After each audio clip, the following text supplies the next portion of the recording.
What's going on, Colts Nation? I appreciate you joining me for another video where today we're going to talk about the pregame preview, right? And look at Dolphins versus Colts in Lucas Oil Stadium. Colts coming in 3-3, needing a win. That's what we need to have happen. Get a massive win coming out of this Sunday, go 4-3, and start getting people back from injury, right? And that's kind of where I want to go ahead and start is from the injury report for both of these teams. We knew coming in that we're going to have a lot of these guys that were going to end up being, probably questionable going into the game, but likely to play, it seems.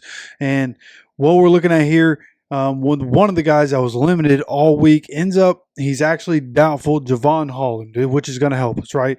Javon Holland, very good player, somebody that I think the Colts should have gone after. Obviously gets paid by the Dolphins, but I thought, when it was time for him to get paid, hey, if there's a chance the Colts can get him, go get him because he's really good. But with his hand injury, looks like he's doubtful going into Sunday. Now, somebody that pops up on the injury report is Odell Beckham Jr. with a hamstring/personal. He did not practice on Friday. He's questionable. So we'll see what happens there. But then again, everybody else here, questionable. A lot of guys here who, full participants and they're good to go. And then obviously the guys that got a little bit of rest. So overall, Dolphins have been a team that have dealt with injuries to begin the season. They're getting a lot of their guys starting to get healthy coming into this game, including Devon Achane. That's, one of the big news items for the Dolphins today is that Achane is going to be good to go in the upcoming game. So for the Colts and what we're looking at, the guys that have been ruled out at this point, Jonathan Taylor, which we already had a video yesterday about him, not practicing. So probably likely not going to be playing. Turns out he did not practice again on Friday. He is not going to be playing in the game on Sunday. Chris Lamon's the only other player that is actually listed as, pardon the interruption, I just want to let you guys know how much I appreciate you stopping by the channel. And I also want to say that when I look at the analytics, 50% of the people that come by and watch this channel are not subscribed. So as Peyton's telling you to do here, hit that subscribe button right now. Turn those notifications on so you get notified when any videos come out. Now, if you need any further proof of why you need to subscribe, when you look at the numbers, 62.4% of the views on this channel over the last month have come from people that are not subscribed to the channel. So again, if you're one of those people, hit that subscribe button. I appreciate you so much. And let's get back into the video. Look at everybody else. Josh Downs questionable. He was limited Thursday and Friday. The next guy, Ryan Kelly, a full participant. He's good to go. Then Dio Dangbo did not practice on Wednesday or Friday, was limited Thursday, and he's questionable going into the game with a hamstring injury. And Michael Pittman Jr., as expected, actually I didn't really expect him to practice at all. He practiced fully on Thursday, did not practice on Wednesday or Friday. I guess that's probably to be expected, right, with that back injury. But he's going into this game is questionable. I would expect Josh Downs, Michael Pittman Jr. both to end up playing. We'll see what happens with Dio and whether or not he ends up getting on the field. Trey Sermon, though, is going to be playing, which is a big deal. With Jonathan Taylor being out, going to need that running back depth coming into this game. Then you have Braden Smith, full participant on Thursday, but did not practice on Wednesday or Friday. And we're seeing a pattern with that, right? A lot of these guys that are nursing injuries, not practicing on Wednesday, but at least being limited, and some of these guys being full participants on Thursday and then turning around on Friday and not practicing again, right? Letting these guys heal up, and because of that, they go into the game questionable, right? So there's a little bit of gamesmanship, I'm sure, that happens there while you're letting these veteran guys, right? You think about the guys we're talking about here, right? Josh Downs, fine player, knows what he's doing. Of course, Kelly's good to go. Dio, he's been here his whole career. Pitt's been here forever. Trey, familiar with the offense, but he was full go. So everybody that we're looking at, right? Braden Smith, these are guys that have been here. These are guys that are veteran players that they can let get that kind of rest. But then you have EJ Speed, who upgraded from did not practice to limited to full participant on Friday. Going into it, questionable, but seemingly going to be good to play. Obviously, Anthony Richardson, a full participant all week, and he's good to go. And then Alec Pierce, as expected, after not practicing Thursday with that shoulder injury, gets back to being a full participant on Friday, but listed as questionable. Now, you do have Grover Stewart, who, just like last week, getting a rest day on Friday. He's a guy that, especially with Defoe out, really leaning on him every single Sunday. So completely fine with him getting a little bit of rest here on a Friday, taking a day off, preparing for this game. They'll go through their walkthroughs tomorrow and get ready for the game.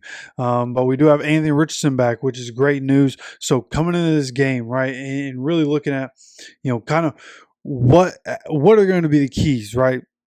And I wanted to wait to really see what the Colts were going to do for their injuries to do the game plan video. So we didn't have one this week. So this kind of tied in, right?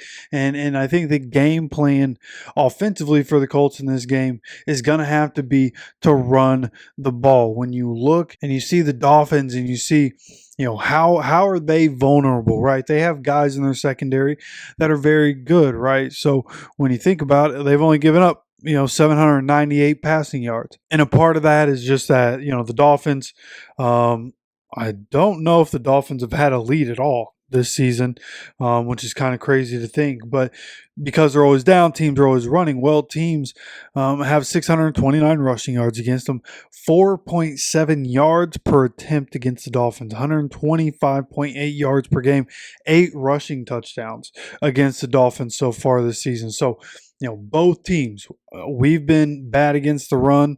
We've been good in a couple games, but for the most part, teams been pretty bad against the run this year. And you also have the Dolphins, who have been bad against the run. So this game is really going to be interesting to see, which team is going to come out just execute. Right, execute the easy plays, and that's what we're looking to see from Anthony. Right, especially back at home, the way he looked to start that Steelers game. You would think coming into this game, there's going to be opportunity for Anthony to be able to get off what he needs to get off. Right, whether it's in the run game, we're going to need Anthony to have a hand in the run game. He's got to take care of himself, but without Jonathan Taylor, we're going to need Anthony and what he provides and the threat that he provides in the run game. So from that aspect, it's like, how do you get Anthony involved early and often, make sure in the process that he's going to take care of himself? So that's the objective, right? Coming into this game, we just have to be able to run the ball. I think if we run the ball for 150 yards, Anthony, because of how explosive we have a tendency to be, Alec Pierce and A.D. Mitchell, hopefully A.D. Can get some connections down the field with A.R. But whatever the case may be, you want to see those explosive plays, but this is a game where, again, because the running game needs to be a factor, we need to have sustained drives, be efficient with the football, right? Come out of this game with, running the ball at a 4.5 average, right? And we don't need to run off any massive runs in this game. If that's the case, we just keep running off chunk plays, making it second and short, third and short, right? Even, if we make it second and short and we get the fourth down, boom, we can at least feel good about what we can do to sustain drives. So that's really, and of course, that's part of the development we've talked about with Anthony Richardson too, is like as a quarterback, learning that you don't always need it all at once.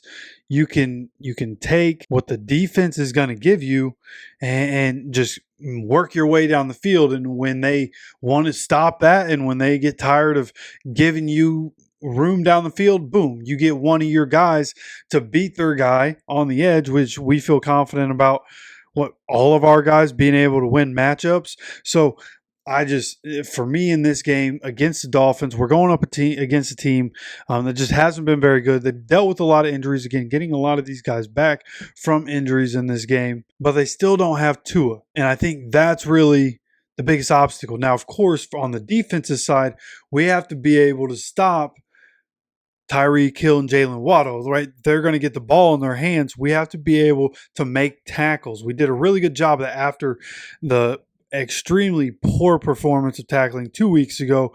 We come into the Titans game. I think we only missed 6 tackles, which, throughout an entire game on defense, you still don't want that. But vast improvement from the game before, which I believe we had 17 tackles in the game before. So, just coming in this game, just being sound on defense, being able to make the tackle. You can't let these guys get out in space and just keep running, which is kind of what this defense does, right? That's why Jacksonville is such a bad matchup for us, because the type of offense they run, right? With Tua, the Dolphins try to get the ball down the field more. With Skylar Thompson, they're going to do more at the line of scrimmage stuff, quick stuff. They're going to play quick ball and try to just get the ball in the hands of their playmakers. And then, of course, Achane, coming out of the backfield and the threat that he is both as a receiver and a runner, and what he's able to do. So coming in this game, there is that threat, but our defensive line isn't going to be challenged the way they've been challenged in the past. Right. Of course, they have Teron Armstead, but their offensive line dealing with injuries as well is what I really mean there. So helps us a little bit that they're dealing with their own injuries and have their own guys on IR. But coming into this game, that's going to be the objective, is just maintaining drives. Which team can maintain the drives? And as long as we're able to do that and we see some growth from Anthony Richardson in this game, then being able to take care of the Dolphins shouldn't be an issue, right? Theoretically, you think about the Dolphins and how they've been this season, it just shouldn't be a problem. Everybody else can stop them. We need to be able to stop them, right? But of course, because of the way the defense is, it kind of scares us. So with Tyreek Hill and Jalen Watt, at least me, I don't know how you guys feel, but I just think it's a hard matchup for us. But at the end of the day, because of the lack of talent at quarterback, I think we'll be able to get them in some 3rd and long situations in this game. I think we'll be able to force a lot of punts. I think we'll be able to force a turnover or 2 in this game, maybe even 3. So that's what I'm really looking for, just stifling them on offense. Tyreek Hill at some point is probably going to make a big play. It's just going to happen, right? It's not going to be a perfect game for the defense in this Gus Bradley system. But I do think as it sits, the Colts should come out of this with a W, right? And when I start thinking about, man, what should the score be? You look at the Dolphins are scoring 12 points a game this year and giving up 22.6 per game this year. They scored 60 total points. They've only scored 5 touchdowns on the season. That's incredible. I mean, just incredible. Their injury situation is crazy, but that's crazy. 5 total touchdowns in 6 games. So coming out of this game, I think the Colts at home, Anthony Richardson coming back, the juice is going to be in the building, man.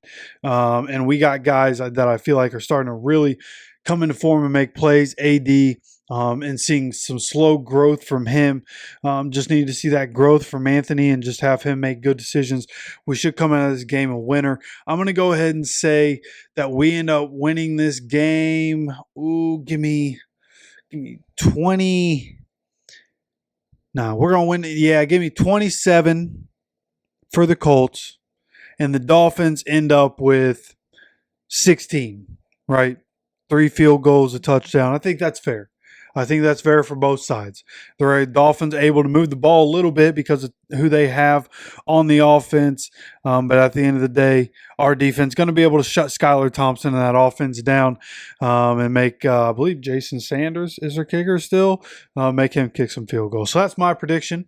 Of course, I would love to know what your guys' opinion is. What do you think the score is going to be? How do you think this game goes? How do you think AR performs in this game? You let me know your opinion of all that down in the comment section. Of course, make sure you subscribe with notifications on. Going to continue to have content. We're also going to be live Sunday for the game. So please come on, stop by, keep coming back for all content on this channel. Again, have those notifications turned on so you get notified for it all. Of course, I appreciate you stopping by for another video. And as always, take care of yourself, take care of each other, and go Colts.